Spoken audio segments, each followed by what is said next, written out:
Welcome to self-discoverywisdom.com, formerly known as Self-Discovery Media. On these podcasts, you're going to hear people who speak from the heart. They've taken the journey in life. Many things have happened to them, but they've changed it to happening for them. And in their strength, their courage, they've discovered their abilities and their wisdom, and they are now sharing it here with you. Do enjoy each show. We bring it to you with love and knowing that it's going to help you on your journey of life. Good morning, good afternoon, and good evening, everybody. Welcome back to another edition of Quantum Spirituality right here on selfdiscoverywisdom.com. I'm your host, Sarah Troy. My guest is Peter Canova. We're going to be talking about, coincidentally, or is it, about his book called Quantum Spirituality. It's about the science and Gnostic mysticism and connecting with the source consciousness. Now, anybody who listens to my shows, I'm always talking about the consciousness rising. He says in Quantum Spirituality, the renowned linguistic historian and spiritual philosopher elucidates the profound and astonishing alignment between the ancient Gnostic teachings and the modern science of quantum physics and psychology, and the stirring can't even say the word, sorry.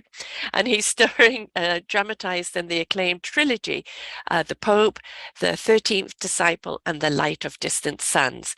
So quantum spirituality is something that's very close to my heart because it's where science and spirituality meet. And he says, how do ancient teachings predict modern quantum physics? And what does it mean for us? Well, we're going to pick old Peter's brain here today and find out what it does mean to us. He's an author and award-winning of First Souls Trilogy, a spiritual fictional series which unravels the nature of reality through twin lenses and quantum physics and the ancient spiritual world, and in his latest nonfiction book, Quantum Spirituality. He is highly successful, multilingual, international businessman who, after a series of life-changing and spiritual experiences, began studying and writing on spirituality and consciousness. And that is what we are going to be talking about here today. I love talking about this subject. We are in a conscious rising. It's been escalated for us. The volume has been turned up. There is no avoiding it. Resistance is futile because the consciousness is certainly growing.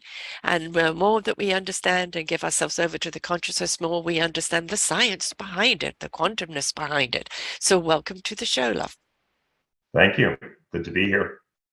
So, I mean, I love the title, obviously, but what does quantum spirituality mean to you? Well, for me, it's really a way to help people gain extraordinary experiences with consciousness, pure and simple. But, there's a little bit more to it than that because very few people have spontaneous awakenings to consciousness. It does happen, but it doesn't happen to most of us. And there are some factors that come to play in here: faith, belief, knowledge, and revelation. And I kind of play with those in here, and to kind of give you an example, if you were a newborn to the world and you could understand your adults, and someone told you that water burns, and then they gave you a book and told you that water burns, you might grow into the belief system that water burns. Mhm. You don't really know for a fact until you stick your hand in the water, and then you Yes. realize that water doesn't burn. So faith and even knowledge can be misleading. Hmm. Uh, the only difference that really makes it closer to the truth is when you prove it out in direct experience. And that's what quantum spirituality is about for me. It's about using the twin lenses of science and mysticism to help us gain a direct experience with a higher source of consciousness. And the way that I like to do that is, if we again, we can take things on faith and we can read things, but when you have sort of an X and Y axis of science on one hand and ancient mystical wisdom on the other hand, and they're pretty much saying the same thing, Yes. then you kind of know you're onto something. Yeah. Even though you may not have had that direct experience of it yet, it sort of sets the stage for Yes. you to operate in. And that's really why I wrote the book, and what the book is about is to sort of help get people in that arena. Oh, as I said, the consciousness is rising and people are waking up, they're becoming more aware. And as I said, some of it is painful for some people because as the consciousness rise, we realize that we haven't always been great human beings to each other or to the planet. And as we rise up in that consciousness, we know the difference of being kind, being considerate, being compassionate, being loving to ourselves and to everyone else. And that is an energy all of its own. But that transition of awakening into that higher vibration confuses a lot of people because they're going through these mixed emotions of just being Yeah. from a human aspect into a spiritual being who's actually having a human experience. This is something that people need as the guidance to show them that don't deny the experience, don't deny the feelings.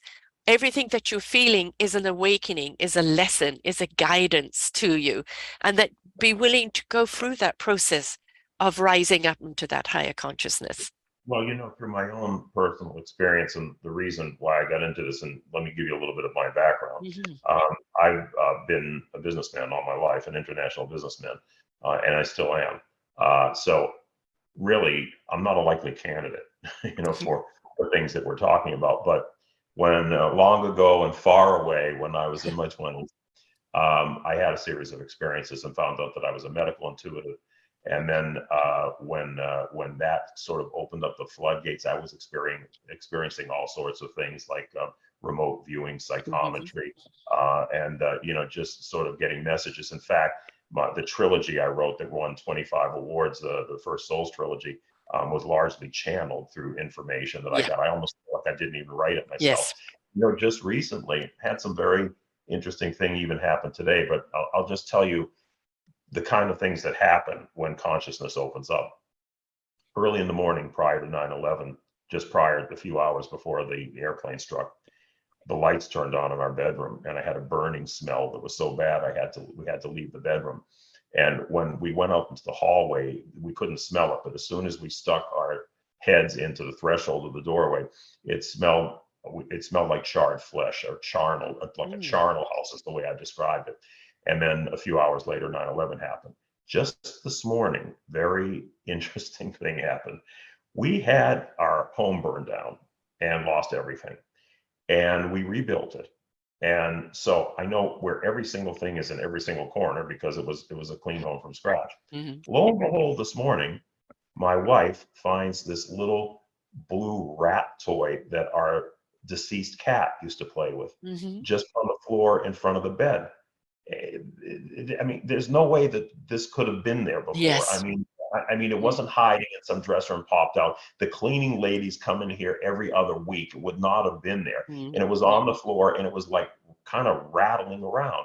Now, how did that get there? Look, I can't explain. Did it materialize out of thin air? I don't really know. But the point is, it happened, it's there, and by all accounts, it should not have happened. But these are the kind of things that happen when you open up channels Yes. into other dimensions, because we do indeed, as the ancients told us and as modern physics is telling us, we do have parallel dimensions that Absolutely. and I believe we dwell as multi-dimensional creatures in there. In Mm-hmm. other words, you, Sarah, myself, I think there's versions of us in scattered about many other dimensions as we work our way down here. So it's really quantum spirituality for me is about using science and mystical wisdom to understand the hidden nature of reality, because what we see is not what really is real. Right. Kind of matrixy, right? That was the principle behind the matrix. What we're seeing, what we're experiencing is not necessarily real. As far as dimensional traveling, I've done that my entire life, of going into and out of other dimensions, and also seeing, beyond the fold of life and death, where for me it's even though somebody passes away, from their body, their spirit is still there, and it's just a veil away. We're all energy. We're all an energy signature, and we're all going to be vibrating at a particular hertz or a particular vibration Well, that's frequency that's actually a good segue for me to talk a little bit about some quantum history here. Mm-hmm. And so we can talk about that and then talk about how the spiritual wisdom ties into it. But, it all started pretty much at the turn of the 20th century. A very brilliant physicist named Max Planck started to study the properties of light. And light is everything, because Yes. we would not perceive the world if it weren't for light. Mm-hmm. It's the reflections of light photons bouncing off of things that allow us to perceive what we think is reality. And Planck discovered that light is not continuous; it's emitted in these little intermittent packets that he called quanta, and Mm-hmm. that's where we get the term quantum physics. Mm-hmm.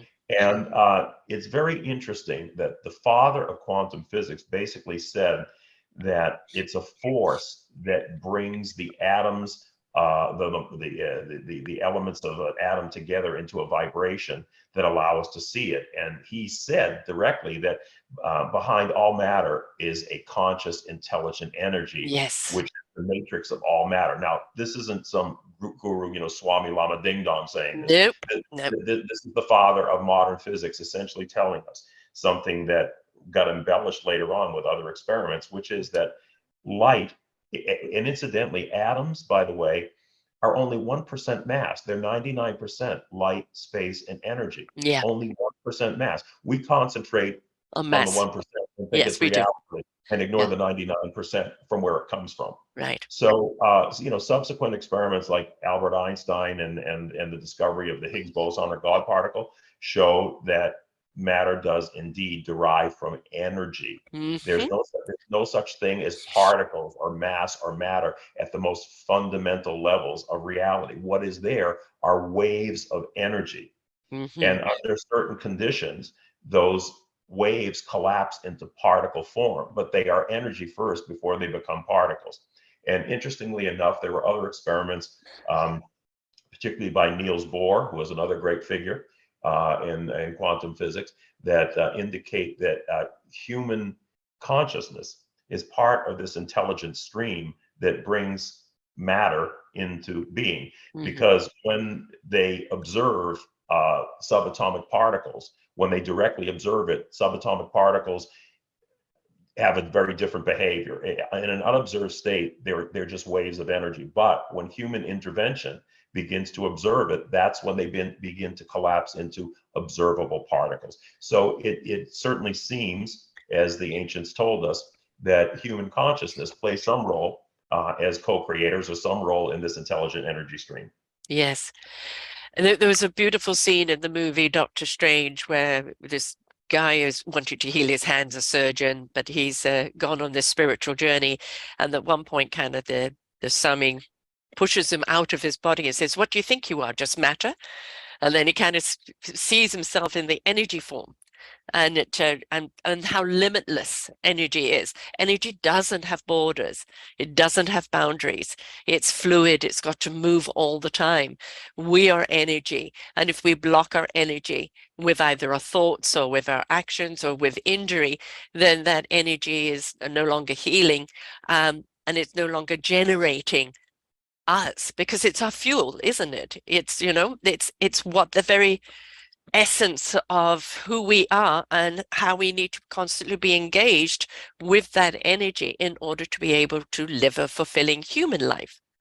So what all this really showed was right off the bat that our seemingly solid world is rather an illusion. Yeah. It's rather a virtual reality, because what we believe is solid 3D reality really derives from unseen, unsolid Yes. energy.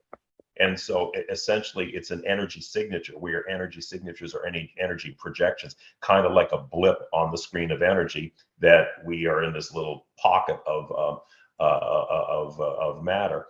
And what happened subsequent to all these other light experiments was that it was shown that subatomic particles are in communication with one another Mm-hmm. over vast distances, and the distance doesn't matter. So let's say that you're on Earth, and you have your corresponding twin particle somewhere out in outer space on Mars or something, and I pinch you here, and the version of you on Mars says "ouch" right away. That's essentially called quantum entanglement. Yeah. And so people began to theorize, well, how is this possible? And essentially, what they came up with was the holographic universe theory, which is that the reason why these particles are able to communicate is because they're really one thing of a whole. They're really part of a whole. And like a hologram, where each individual little parcel of a hologram, no matter how much you slice it or dice it, contains the image of a whole. That's what a hologram is. And so they started to theorize that essentially our universe operates almost like a giant hologram, in effect. And which indicates that we're a unity, that at the very fundamental level, we are a unity. We're only separate appearances within that unity. Right. Yes. And then further experiments really started to, which I can describe if you want later on, but further experiments really started to reinforce the whole idea of how we're living in some kind of almost like a projected 3D holographic movie. And you've got, again, rather like the Matrix movie, you've got people that are trapped in the human realm and detached, from their energetic realm. And this is why there is a disconnect within themselves, where you see patterns constantly being repeated, negative patterns that we know, are not working, but subconsciously we're doing it because the energy is not there. That conscious energy is not there to guide us. It's our guidance system. It shows us how to use this energy, in which way, for it to be beneficial. It is the wisdom, it is the knowledge. And if we're not accepting it or not channeling it, we don't open up those channels to receive it, we kind of become humanoids in that hologram rather than human beings. One of the things that I've been trying to accomplish through all my books, whether it's the fictional series or the new nonfiction book, Quantum Spirituality, is to give people a knowledge base and relate that knowledge base to what ancient wisdom was saying and show how they overlap. Because once you do that, you spur on people's belief system, and that is so important as an initial stepping stone to having revelation or extraordinary experiences. We can approach it from intellectually, and we can approach it emotionally, we can approach it objectively and subjectively, and that's what science and wisdom do. But it helps build up a person's faith that the kind of things that they're hearing on your show, for instance, okay, people can listen to what you say. Yes. But until they own it and have that experience, it's only so many words. But the words are important because they can act to help track people, to help people get on the right track to be there. Then at that point, it's up to them. They have to do their own work. They have to develop their own spiritual practice. But with this information, it really gives source that there's a payoff at the end of the rainbow. Yes.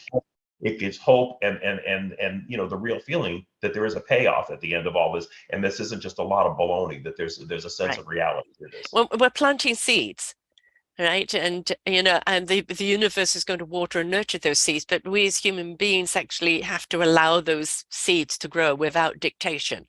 We like to dictate how things should grow, what they should end up being. We think we know what we need in life, but we're thinking at that from just that, again, kind of humanoid type aspect, without the spiritual understanding that the universe knows what we need. And the universe, if we get out of the way and just will allow those seeds to grow into a purpose that is serving, because we're here to serve one another. We're here to learn, to have an experience so that we can rise up to those other levels of higher consciousness, which is the beautiful place to be. The sum total of what I've learned from everything about the creation and about the humanity's place in the universe and what our purpose here is that we're like the fingers of God touching the face of this world, and our purpose is to spiritualize it and then bring the experience of the material back to spirit, because spirit is not material, but spirit wants material experience. Otherwise we wouldn't be here. we're spirit seeking a material experience. Exactly. The So touch, the taste, the feel, the yeah, hold, right? Yes. which is something that you don't experience in the spiritual world. Right. So I mean, there's a lot of negatives about being on Earth, but in Yeah. a way, those spirits that broke from the hive and became souls, because there's a difference between spirit and soul. Soul seeks its own experience and has a record of individual experience. Spirit doesn't. Though there's a lot of negatives about being down here. It's almost like the lower rungs, It's but goddamn there's difficult also at times. It really there's, is. yeah, it is, but there's also a lot of great experience that Yes. is being fed back. We're like little feedback machines there, Mm. to the higher consciousness. So I think really our purpose here is, I believe one day, I honestly believe one day we will get to the point where we probably were when we originally entered the earth, which is that we have the ability to enter in and out of physical form and project ourselves in and out of various physical forms, and yet not lose our consciousness. The thing that we did when we came in here was we got Yes. trapped in physical forms, and we started to identify with the boundaries of our skin and lost our connection with the higher spirit. But I believe one day we will be able to get back to that state where we can go in and out. You're 100% true on that. I know that I actually came here to this planet. My job was to make sure that humans had that connection between heart and soul and spirit, understood keeping the channels open, letting the spirit come through, letting the soul experience come through, and have the experience, but never cutting it off, never detaching. And through the eons of being here, the detachment has happened. Reconnection needs to happen. That's really, if we are just living from the human aspect, we're not understanding life. And I think we're constantly chasing our tails. We're constantly chasing what's the meaning of life. But when we allow the spirit or the soul to come in and have its experience, we're not asking that question. What we're doing is, how much more can I experience in this body? How much more can I do? How much more can I rise? How much more can I have a good impact on people? It's a guidance system. It's already ignited our heart, and it's already shown our spirit where to go, and our mind will know what it needs to know when it needs to go, know it. We think we're such intellectual beings, but wisdom overrides that intellect, because that knowledge is knowledge until you understand how to use it.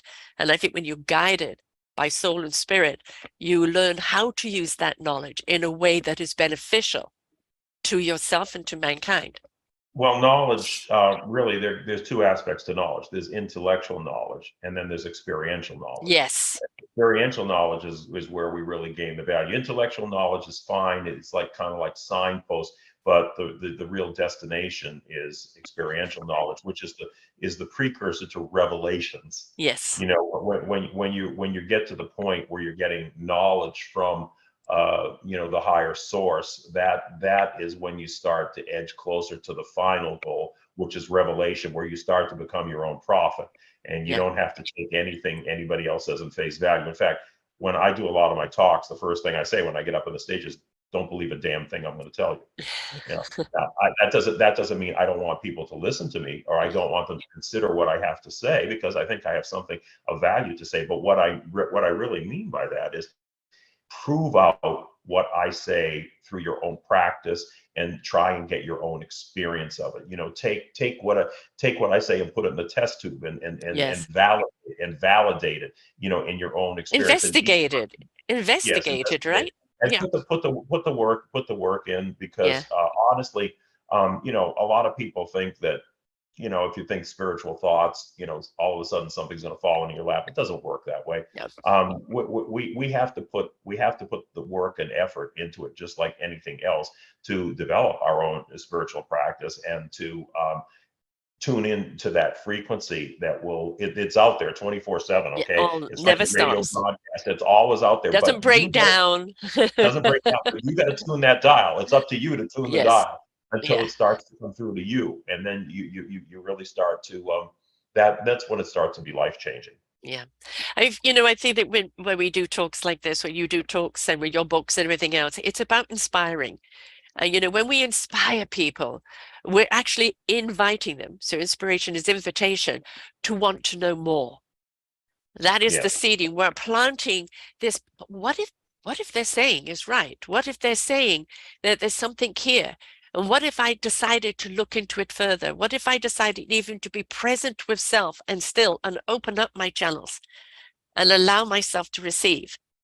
You know, Well, that's very true, and it's even more inspiring when you hear the same information coming from sources that are 2 or 3 thousand years apart. I yeah. mean, it's pretty mind blowing. And maybe this is a good segue, but in my book, I discuss, besides the quantum history and everything, I discuss a group called the Gnostics. Hmm. And the reason why I settled on the Gnostics out of all the other ancient spiritual systems or beliefs is that they combined so much of the Eastern and Western wisdom centered in Alexandria, as it were, which was the melting pot of the world at that Yes. time. You had, influences from far away as Hindus in India, Zoroastrians from Persia. You had the Hellenistic Greeks, and you had the Kabbalistic Jews. It was all a melting pot Yeah. in Alexandria, and the Gnostics were really the most precise and the most scientific of all the mystics. I mean, they're the ones who I could most clearly see the theories of quantum physics stemming from. Yeah. Of course, in a non-technical sense, they didn't Yes. have machines or technical language in those days, but the Gnostic masters crossed over to the other side, and they brought back incredible information that described so many of the modern theories of quantum physics. And I mean, I can give some lighter examples, and I can give some heavier examples of that to your listening audience here. Uh, you know, um, we're always told that God is light, and we discussed light here. Well, the Gnostics said that it was the light energy of the supreme consciousness Hmm. that's present by degrees that gives form to everything in the phenomenal world. And the quantum physics says that the quantum reality is infinite and unchanging, which is the same thing that the Gnostics said, that the essential world is infinite and unchanging, but it gives rise to dynamic forms. It had a way to give rise to dynamic forms while retaining its own sort of static perfection. Okay, the Gnostics also describe that. Matter comes from energy in science. All matter comes from spiritual energy in Gnosticism. The world appears to be a holographic illusion in science. The Gnostics said the world is an illusion of images that are perceived by our limited consciousness. So, these are just some of the what I would call superficial examples, but there are. If we have the time, I would get into it to understand the Gnostic creation myth, which is the central story of the Gnostics, and how that actually predicted things like parallel universes, the Hmm. Big Bang, and the God particle in very, very vivid terms. Well, let's dive somewhere into that. Let's help people actually understand because, Oh, one of the things that, and I just did another quantum show today, would be on the same week. One of the things that we need to actually understand, those scholars, and the pyramids and what they were here to do, they weren't there to house kings and things. They were energy forms tapping into the universe to actually energize this world. There has been so much on this planet of bringing the wisdom, bringing the knowledge, giving us all that we need to know to have this experience, but we were rejecting it. Either our intellect was not big enough to actually understand it, or we were not open enough to the channeling, to the universe's wisdom, to actually understand what it was for. But well, there's an interesting sidebar that relates to what you're saying about the Gnostics. That the Gnostics predated Christianity, but they became the first Christians because they saw the message that Jesus was teaching as a Gnostic message. mm, Now, Jesus had two separate teachings, and that's very clear in the Bible, and it's very clear in texts that are outside of the Bible that we have. He said in the Bible, it said in the Bible that unto the masses he taught in parables, but to the disciples he gave the keys to the kingdom of heaven. We have letters from church fathers indicating that indeed that he had a secret mystical tradition that he taught, as opposed to the public tradition, and that he didn't preach that to the public because they weren't really ready able for to it. understand. Yeah. They couldn't understand at that point. So the Gnostic Christians became the mystical Christians, Hmm. and the outer church of the parables and the public teachings became the Orthodox Catholic Church of today. And what happened was that the early Christian church was very highly influenced by the Gnostics, but the Orthodox Church started developing the dogmas and the hierarchies, and all of a sudden you saw bishops and priesthood and Detachments, yes. so because usually what happens with religion is the prophet has the revelations, his followers have agendas. So they start developing, they start seeking more power than they seek light, and they usually end up developing dogmas and hierarchies and so forth. Now that's exactly what happened in the ancient Christian church, and when the Orthodox gained ascension, because they had more appeal to the masses, their message was kind of like come to us to be absolved, and Yeah. that appeals to a lot of people because a lot of us have lazy attitude towards life. So anyway, they became larger and stronger, and they essentially destroyed the Gnostics and the secret teachings of the Gnostics, because if you understood their spiritual message, you didn't need this hierarchy, you didn't need this. 1,000,000,000%. That is the thing, that it enslaved the people by being dependent on this, and that no, you don't have a direct channel to the God consciousness. No, you have to go through us, and you've got to pay us, and we're going to decide whether you are worthy enough, or that you have sinned and you're going to go to hell. Hell isn't a real thing. Hell is what we make on earth by our own thoughts and perceptions. Yeah, and so what happened was they became a threat to the Orthodox Church, and also the character of the early mystical church was largely feminine. The leaders, and in fact, the one, and we know this from the Gnostic Gospels, the one who was Jesus's primary disciple was not Peter, it was Mary Magdalene. It's very clear in the Gnostic Gospels that Peter was a dunce.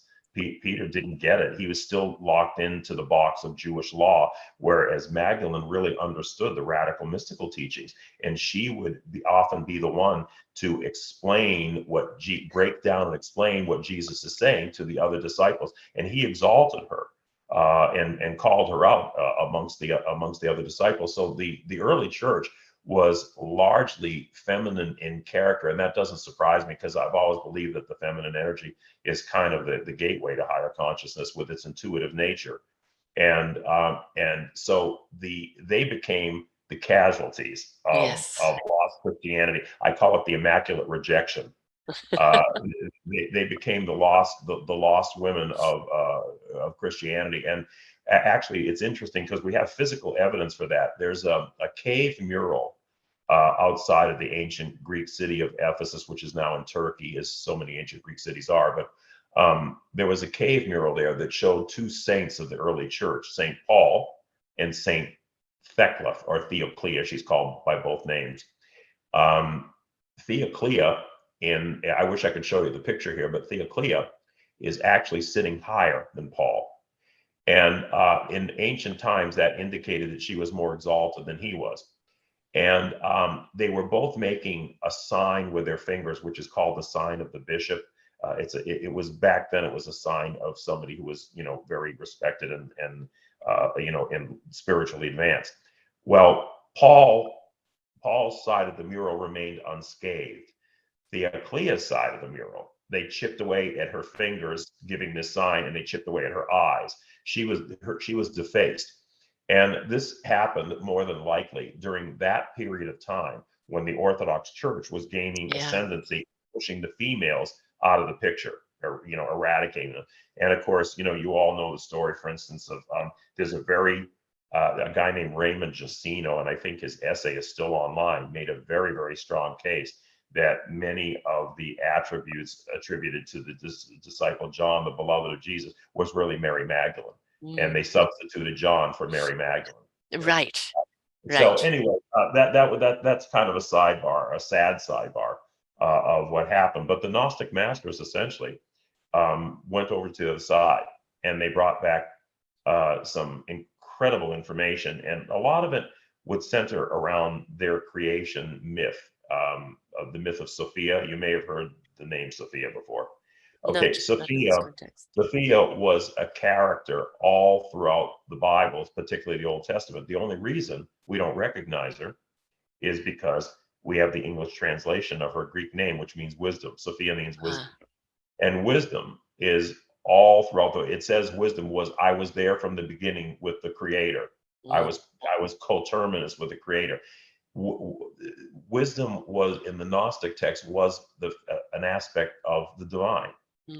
And in the Gnostic creation story is very interesting because the one consciousness projected itself out into different points of consciousness or dimensions. These were, you could call them spiritual beings. They were intelligent. I call them almost like intelligent bundles of energy. They're not people like you and I think of solid people, but they were centers of intelligence. They were spiritual entities, and they were in a kind of hierarchical or dimensional order. Dimension to the Gnostics was defined not by space, but by spiritual vibration.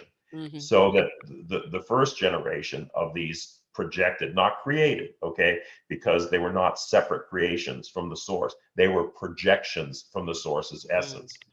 The first generation of projections were closest to the source and had the highest vibration.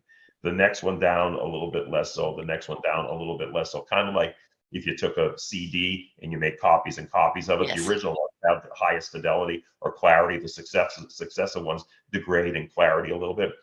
And the reason for that limitation is that if they didn't have that limitation of consciousness, they would be exactly the same as the source that created them, and they wouldn't be separate. They wouldn't have individuality. So individuality, by necessity, has to contain limitation to it. It has to contain, you can. They were still very much aware of the source that created them, but they were also aware that they were individual parts, separate parts of that source. Part of the orchestra. Part of the orchestra, kind of like Tolkien. If you're familiar with the Tolkien theology, is very similar to Tolkien and his orchestral arrangement. But so the youngest of these spiritual vibrations was called Sophia, or wisdom. And what does wisdom do? Well, how does wisdom grow? Well, wisdom grows through experience. Yes. So Sophia says to herself, well, I think I kind of want to break from the whole here and pursue, my own path. So she looks outside the sphere of, of this original spirit creation into the outer sphere where it's called chaos in the Gnostic text.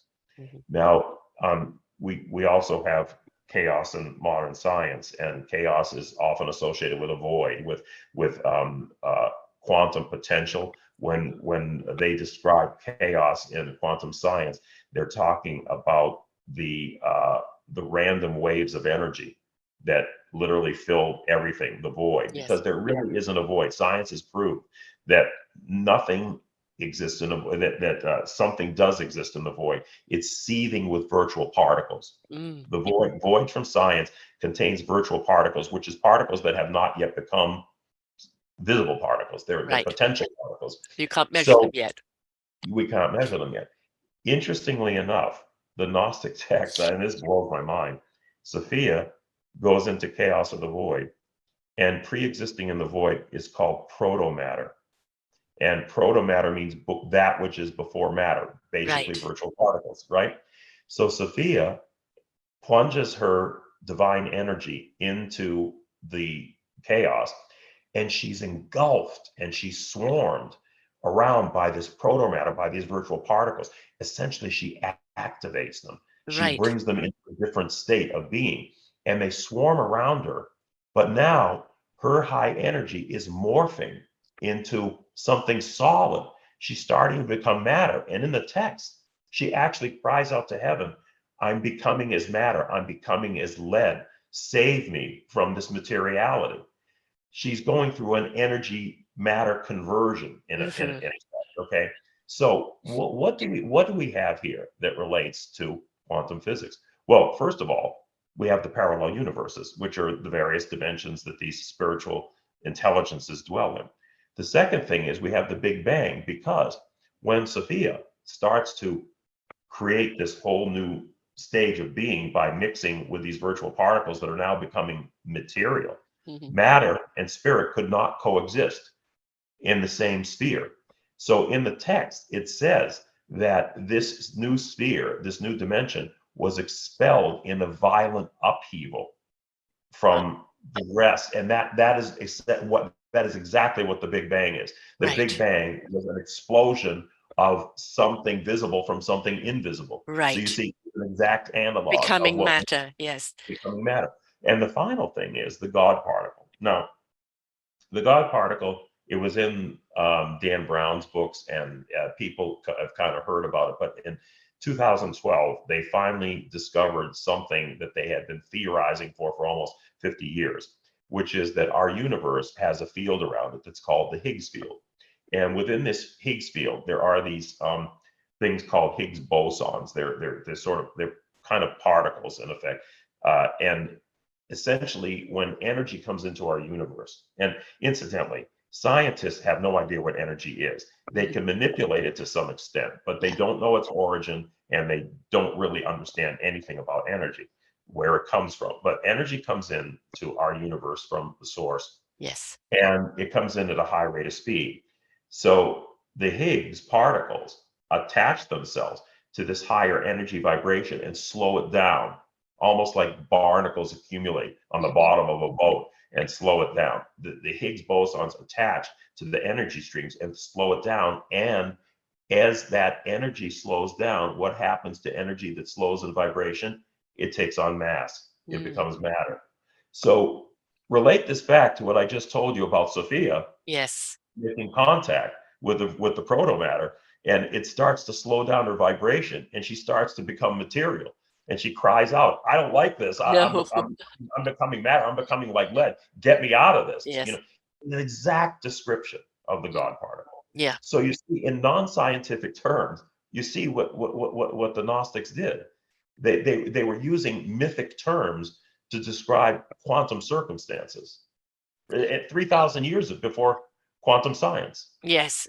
Well, as I said, we've made ourselves behind. We should be far more evolved than we are right now. And that's because every time there have been those spiritual leaders that are there to show us the way, where the collective wisdom has been there, we've gone and pulled the plug on it and manipulated it to being a benefit to man in form of control and power. If we can let go of that control and power, we would rise up with our consciousness and awareness and be the supreme beings we're meant to be. We're doing things extraordinary that we at this limitation cannot even think of or fathom. So we get in our own way, and we look at history and everything that is produced that could take us and elevate us up to a better understanding, and we go and pull the plug on it. So I think we have to stop allowing the few, which are dictating the way we should be as human beings, and start stepping into our own essence and presence, and individually become part of that orchestra by playing our own instrument. Yeah, I really agree with you, and that's why, I mean, a lot of people don't think people like me should get into political commentary, but I honestly, when I see what's happening now with cancel culture and political correctness and everything else, this is a terrible thing, because it's simply a way of suppressing individual thought and dialogue, and debate and so forth. Yes. And I'm not willing to adopt somebody telling me how I should talk and how I should think and what I should say. I respect all people. I have my own opinions, and my path is not going to be what other people dictate to me. Now that should apply to us in all aspects of life, including our spiritual aspect of life. Exactly. And I think until we actually understand that that need to step into that higher plane, that's where the peace is, that's where the answers are, that's where the reason for us being is. We got stuck so much just in this human paradigm that we're not experiencing that, the spiritual one, that it is up to us to open up our own channels and rise up. The universe gave me a saying 5 years ago: the universe is going to shake us up, to wake us up, for us to step up and change it up and grow up vibrationally. But you can add to that, just grow up. Just grow up. We're behaving like children, fighting over the same toy, and we're forgetting the reason why we wanted the toy in the first place. And if that is kind of the 3D vibration, which is still so hung up on material, on mass, rather than the higher elevation, which is the outer body experience, and that outer body experience that drives the body and gives it an experience that is so much more heightened. Well, I think in my book, one of the things I do, because I didn't want to basically lead people to the well and abandon them. So in the book, I talk about this meditation and spiritual practice. Now, look, that's a personal thing to everybody, and I'm certainly not going to tell anybody how they should conduct their spiritual practice and meditate or anything like that. But what I do in the book is I give some valuable insights as to the stepping stones that can help people in the practice, such as, how to use elements of desire, imagination, visualization, gratitude, expectation, these kind of things that can really assist us in the meditative practice. I break it down and describe how those things can work so that people can take those little cue cards, in effect, and use them to enhance their own spiritual practice. That's where people are right now. This is why they're hungry for this knowledge and to understand this, this elevation that they're going through.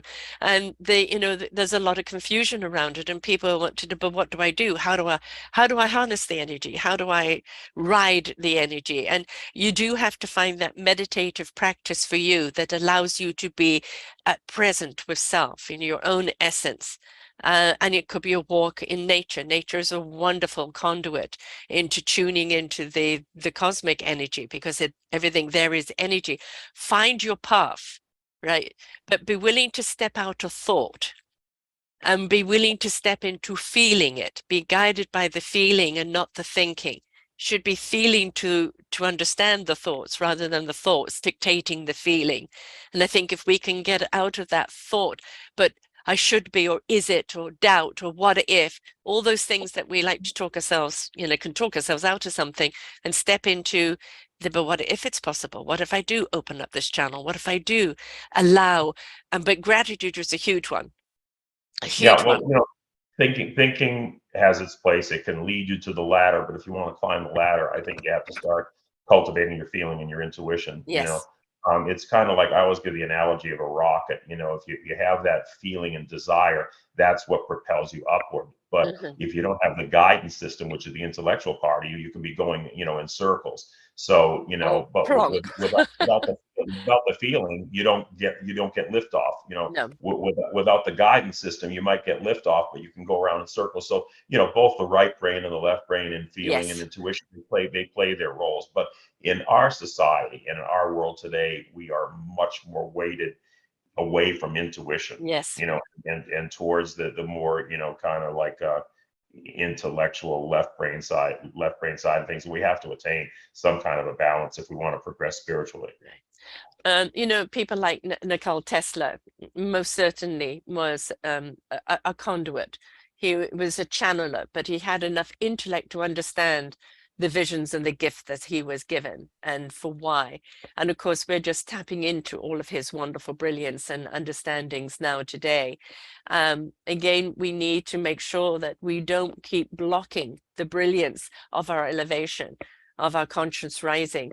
And the more that we choose to do it for ourselves, my analogy of the orchestra, where each one of us gifted with an instrument, learn how to play it, learn to be part of that instrument, that the instrument is an extension of you, and that as a solo, you can be inspiring, but you can come together in that orchestra collectively, harmoniously, and play together, that even more transcending.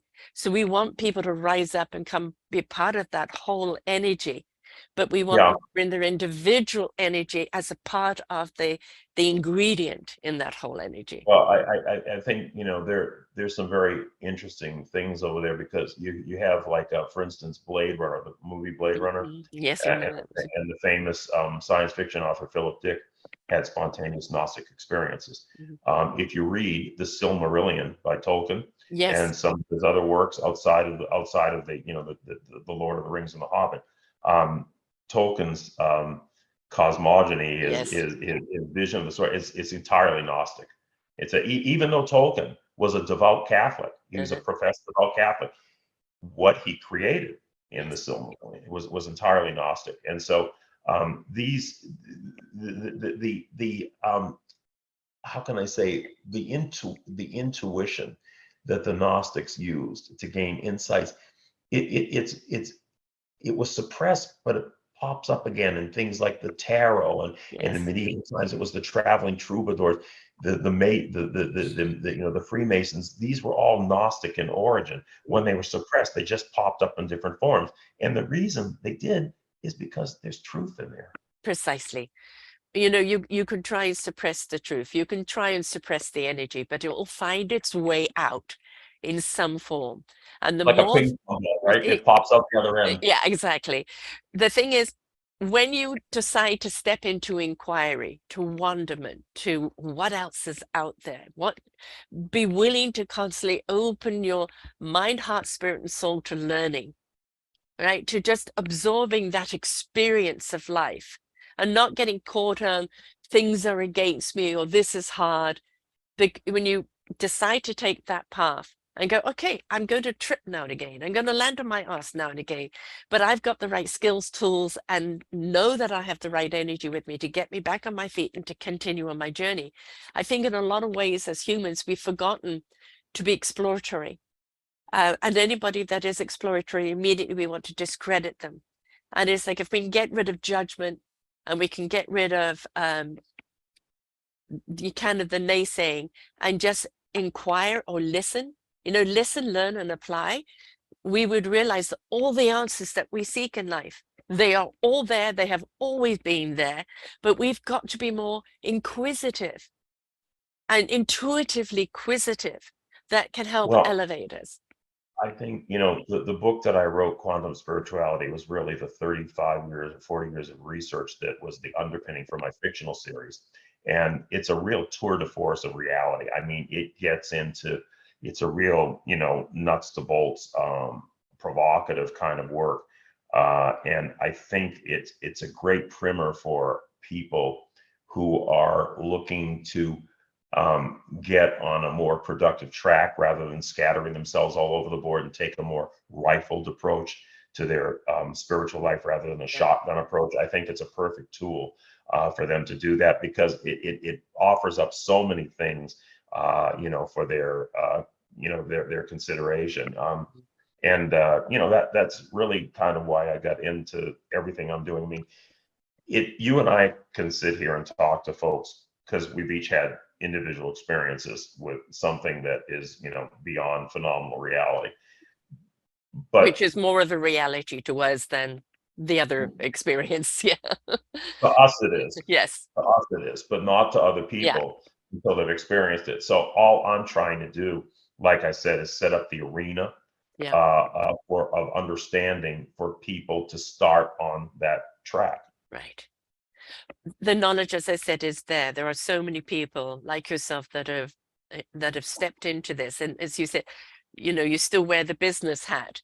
The beauty of one of my genres is building your business, and the beauty of what I'm hearing from business people today of how they have immersed intuition and consciousness and awareness into their and compassion even into their business, and understanding in order to serve someone in your business, you must learn to listen, to learn, to have compassion, so that you are building a relationship with your clientele or with your colleagues. And that there's a totally different approach now happening in business, which is wonderful to see, because it's less cutthroat and it's less bottom line, and it's more about It's people are always your going to be, e-commerce. yeah, there's always going to be a certain amount of cutthroat to it, because Oh, this there'll business. always be, until there isn't, but we're still a number of years away from that. To give you an example, I'm involved in a large project we're doing in Miami right now, and my company, it's myself and my brother. It's a family company, but because I've been so busy with writing books and getting one of my books maybe becoming part of a TV series now, so I've had my plate full. Yeah.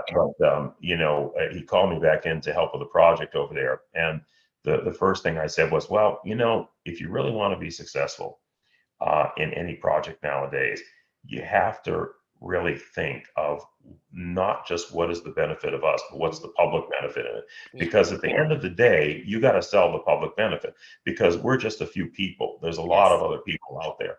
And so we want to be able to step in front of those hearings and those committees and say what we're doing for the wider community. Yeah. And then we'll be successful. And then we'll have done something meaningful. Yes. So, a German gentleman I interviewed a few years ago on the Let's Get Sync series, and it was about changing our mind climate for climate change. And he has a company, Pure Necessity, and he talks about people, planet, profit, not profit at the expense of people and planet. And I think this is the way we're seeing a lot of consciousness rising right now. When you put the people and the planet resources first, you know that you can rejuvenate because you're nurturing Mother Earth. You know you're putting the people's needs first, not what they think they need, but what they truly do need. Then the profit will come. But we are changing that practice, and we need to change the practice of how we treat ourselves and how we treat each other. And it isn't about how many followers or how many likes or how rich you are or how important you are. That is most certainly the earthly illusion. It's how enriched and how personally abundant you are in your heart, soul, and spirit. That is really where the enrichment lies. I agree. And we can all get there, but again, it's a choice. Everything is a choice in life. We have to have that free will. We're putting out this show as an invitation for people to look at the research that you have done over 25 years, the life experience that you've put into your books, the life experience that you've shared here. You've shown them a different way of looking at things, a different way of learning, a different way of questioning, a different way of applying. But the listener still has to take the action. We've got your backpack ready, ready for your journey in life to help you along your way, but you've got to be willing to take the first step.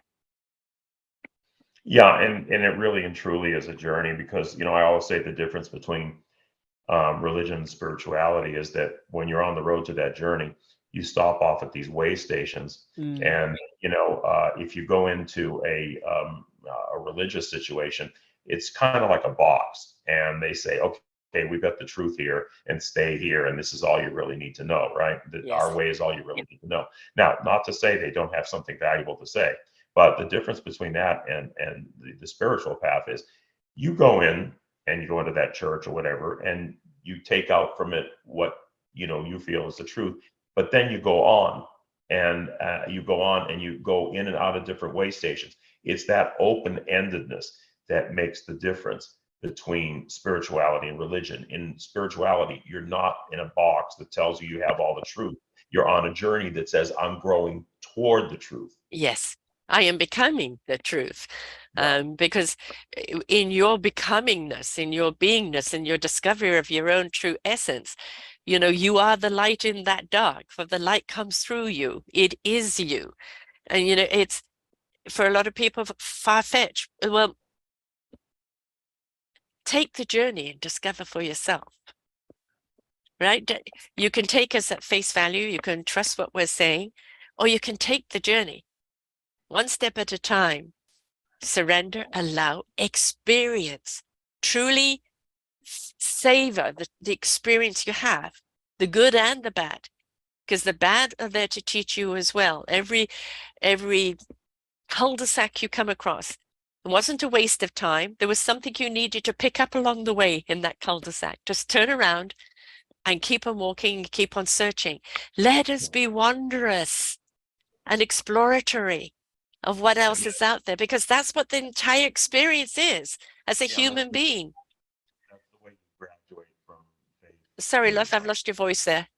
That's the way you graduate from faith to knowledge to revelation. Yeah. And you become your own prophet, so that you don't necessarily have to take the word of any other party outside of yourself. Listen to everybody, take in what people have to say, but judge it by the truth of your own experience. That's where you want to be. All of these are the things that are tools and wisdom you put in your backpack. You'll know when to use them. You'll know when to hear them, right? but it is your experience. It is that beautiful, divine, human spirit experience that is going to lead the way. But don't let fear be in the driving seat. Put fear where it belongs. It's there as an antenna. If, like you're not going to go and walk out in front of a bus. You're not going to go and hug a grizzly bear. That's common sense. Use the common sense fear. But don't use the I don't understand, or I don't know what else is out there, or I'm too scared to step into the unknown. Put that fear aside, because that has made you a prisoner in life. Put that fear aside. And believe me, we've all gone through it at some point.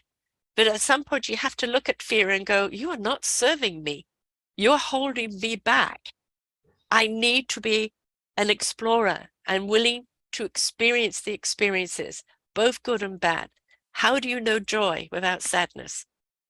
How do you know how to live without pain?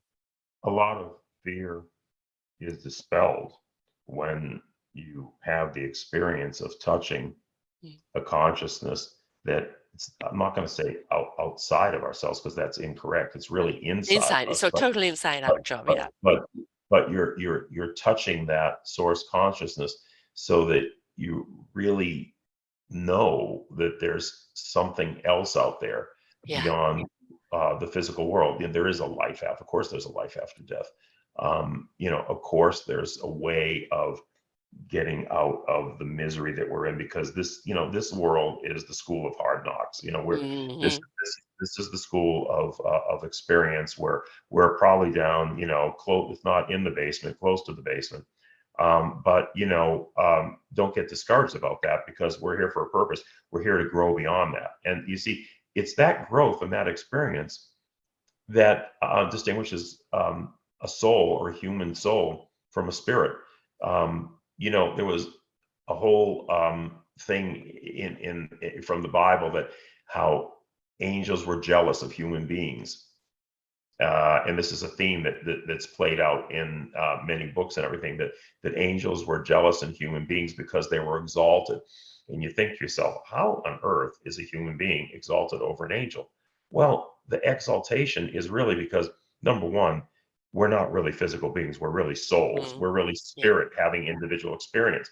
And that's where the exaltation lies. We're the pioneers. We went out there. We experienced the universe. We experienced a different state of being, but we have the ability to bring that back to spirit. Yes. And the angels, you could say, are the ones that never left home. So who was enriched? The guy that did the journey and travel around the world, or the guy that stayed home?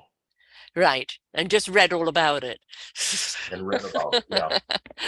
It is, again, up to us. And I just say to everybody, it's worth the journey. It's worth the journey. And people say, we as earthlings, we need to suffer. No, we don't need to suffer. Suffering is a choice. We're going to struggle. There's going to be times we're going to struggle hard. But that choice is to, okay, I'm going to get through this. I'm going to get through this. I'm going to learn from this. I'm going to be stronger because of this. I'm going to be wiser because of this. I'm going to be better because of this. Then that struggle is just a wonderful lesson, propelling you forward, rather like a slingshot, into where you're meant to be. So the further you go down that pit, just absorb all the lessons and everything else that you've become because of it, and then propel yourself forward into who you are meant to be, why you're meant to be here, having the experience that is joy that you've earned because you've taken the experience. Good. So I'd like to tell folks where they might be able to look at some of the and find your book, which is not out yet, right? No, it is. Oh, it is. Okay, I've got the pre-order here. Okay. In fact, actually, it became an Amazon bestseller almost overnight. Wonderful. There was a little, they had a little glitch in the printed version that caused a delay in the printed version, because I have a foreword by James Redfield, author of the Celestine Prophecy. Right, I love that book. Well, 24 million copies sold worldwide. One of the best-selling books. That was a real epiphany book for me at that time. And it was a seminal book back in its day. It was an eye-opener for a lot of people. And James wrote the foreword, and it got left out of the original version. Oh, So no. they had to go back and reprint it. But the Kindle version was out with the original foreword, and that became like an Amazon bestseller. So anyway, you can go to my website, petercanova.com. That's petercanova.com. You can find out about what I'm doing, a little bit more about quantum spirituality in my various books. You can find the book on Amazon, Barnes and Noble, Books a Million. I mean, any of the popular websites for buying books. Just look up Quantum Spirituality by Peter Canova. I also have another website that deals with the fictional series, PopeAnnalisa.com. Pope Annalisa is the story of an African nun who becomes the first female pope at a time when America and Iran are about to go into a nuclear war. Wow. And it's a spiritual thriller, and it's was done on the principles of quantum spirituality. It won the trilogy that it's part of won 25 international and Wonderful. national book awards, and that's at Pope Annalisa. That's PopeAnnalisa.com. So you can also go to that website. But there's enough there, and you'll see various articles and things that I've done. And if you're interested, please get the book. And if you like the book, please give me a review on Amazon, because all those things help. But like I say, I really do believe for a lot of people, this book will be a real eye opener, because it is so comprehensive and it's so grounded in both in science and spirituality. There's no new age platitudes or baloney in there. This is real down to earth stuff that people can use. And I haven't looked at the book, but just from talking to you, is that a lot of the time people write these things in such a complex, highfalutin manner that the general layman whom you're really targeting doesn't get it. So it's when you've got somebody who is stating the facts, stating the history, stating everything else, there's the proof, here's the experience. But talking from the experience of what the proof has meant to you, it makes it more relatable for people. And when it's relatable, it's invitational. It has them then look at their own lives. Well, the real task for me in writing this book is that, think about it for a second. I had to look at ancient Greek texts that most people don't understand unless they have a background in religion or theology or comparative religions. And then I had to translate that. And then I had quantum physics that I had to get to explain to people, which is completely counterintuitive. I mean, people listen to that and say, that can't be right. So, I really had to labor to make this book accessible.